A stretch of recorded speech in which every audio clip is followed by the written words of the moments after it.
کیا آپ جانتے ہیں کہ فرعون کی لاش کو اس طرح میوزیم میں کیوں رکھا گیا؟ اسے دفنایا کیوں نہیں جاتا؟ تو چلیے بتاتا ہوں۔ جب اللہ تعالیٰ نے موسیٰ علیہ السلام کو حکم دیا کہ بنی اسرائیل کو لے کر یہاں سے نکل جاؤ، تب فرعون اپنے لشکر کے ساتھ حضرت موسیٰ علیہ السلام کا پیچھا کرنے لگا۔ حضرت موسیٰ علیہ السلام جا ہی رہے تھے کہ سامنے سے دریائے نیل آ گیا۔ پھر حضرت موسیٰ علیہ السلام نے دریا پہ اپنا عصا مارا تو دریا کے بیچ میں راستہ بن گیا۔ حضرت موسیٰ علیہ السلام اور بنی اسرائیل نے تو دریا پار کر لیا، جبکہ فرعون اور اس کی فوج دریا میں ڈوب گئے۔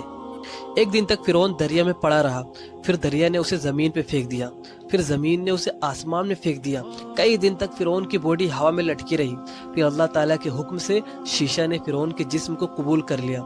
تو فرعون کی لاش کو اس لیے دفنایا نہیں گیا کیونکہ زمین، آسمان اور دریا کسی نے بھی فرعون کی باڈی کو ایکسیپٹ نہیں کیا، کیونکہ اللہ تعالیٰ نے فرعون کی لاش کو لوگوں کے لیے عبرت بنانا تھا۔ اگر تمہارا کوئی رب ہے تو صرف اللہ ہے، جس کی مرضی کے بغیر تو ایک پتہ بھی نہیں ہل سکتا۔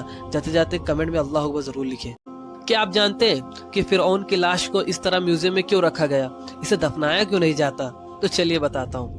جب اللہ تعالیٰ نے موسیٰ علیہ السلام کو حکم دیا کہ بنی اسرائیل کو لے کر یہاں سے نکل جاؤ، تب فرعون اپنے لشکر کے ساتھ حضرت موسیٰ علیہ السلام کا پیچھا کرنے لگا۔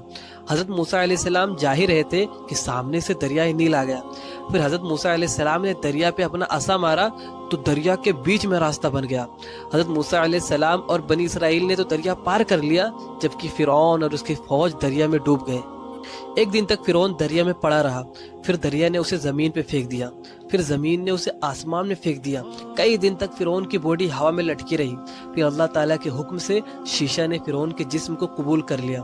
تو فرعون کی لاش کو اس لیے دفنایا نہیں گیا کیونکہ زمین، آسمان اور دریا کسی نے بھی فرعون کی باڈی کو ایکسیپٹ نہیں کیا، کیونکہ اللہ تعالیٰ نے فرعون کی لاش کو لوگوں کے لیے عبرت بنانا تھا۔ اگر تمہارا کوئی رب ہے تو صرف اللہ ہے، جس کی مرضی کے بغیر تو ایک پتہ بھی نہیں ہل سکتا۔